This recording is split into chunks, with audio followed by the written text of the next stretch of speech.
Giulia ha 15 anni e vive in una cittadina con una piccola stazione. Le piace molto passeggiare la sera vicino alla ferrovia. Una notte, mentre torna a casa, vede una luce lunga e veloce. Un treno passa vicino alla stazione, ma non si ferma. È strano. I treni di notte di solito fermano sempre alla stazione del paese. Il giorno dopo, Giulia parla con il suo amico Matteo. «Hai visto il treno ieri notte?» chiede. Matteo scuote la testa. «No, non ho visto nulla. Forse era un treno speciale». I due decidono di chiedere al capostazione alla mattina. Il capostazione è una persona anziana che conosce molte storie sul treno e sulla ferrovia. Al mattino, il capostazione ascolta e sorride. Racconta che anni prima c'era una linea lunga che univa molte città. Poi la linea è stata chiusa e molte stazioni sono rimaste vuote. Alcune persone parlano ancora di il treno fantasma, un treno che passa senza fermare e appare raramente la notte, ma nessuno sa dove va davvero. La notte successiva Giulia e Matteo aspettano vicino ai binari. Fa freddo e c'è nebbia. Alle 11 vedono una luce. Il treno passa ancora senza fermarsi. Questa volta il treno ha colori diversi e luci particolari. Giulia ha paura, ma anche curiosità. Matteo prende una foto con il telefono. Vogliono scoprire la verità. Il giorno dopo portano la foto al giornale locale. Il giornalista guarda la foto e dice: «Questa immagine è interessante. Mandiamo una copia al museo ferroviario». Al museo rispondono dopo qualche giorno.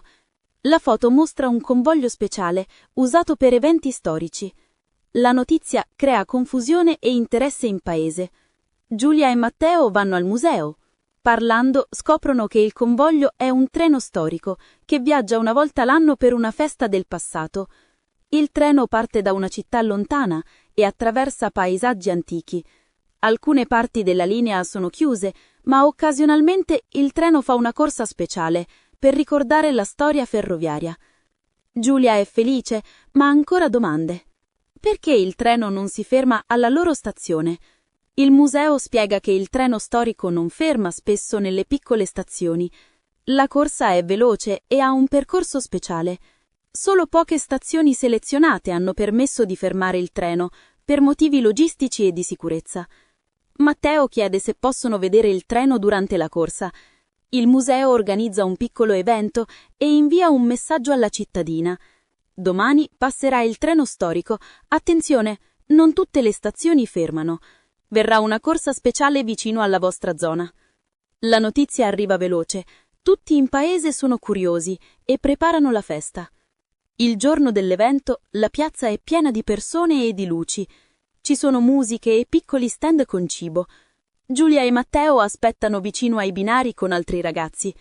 All'improvviso arriva il treno.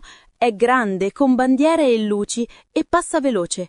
Non si ferma, ma diminuisce la velocità vicino alla loro zona. Tutti applaudono e scattano foto. Dopo il passaggio, alcuni anziani raccontano storie del passato. Dicono che quando il treno storico passa, la gente ricorda tempi antichi e famiglie che lavoravano sulla ferrovia. Giulia ascolta con attenzione. Capisce che il treno non è davvero un fantasma, è una memoria vivente della storia e della comunità. Alla fine della giornata, Giulia e Matteo sono contenti e un po' emozionati. Hanno visto con i loro occhi il treno che sembrava un mistero. Hanno parlato con molte persone e capito una parte della verità. La loro cittadina è più viva. Le persone si incontrano, parlano e ricordano insieme il passato. Qualche giorno dopo, il giornale pubblica la storia e molte persone visitano la cittadina. Gli abitanti preparano altre attività legate alla ferrovia e alla storia. Giulia capisce che un evento può cambiare l'energia di un luogo. Il treno senza fermata non è più solo un mistero, è un ponte tra passato e presente.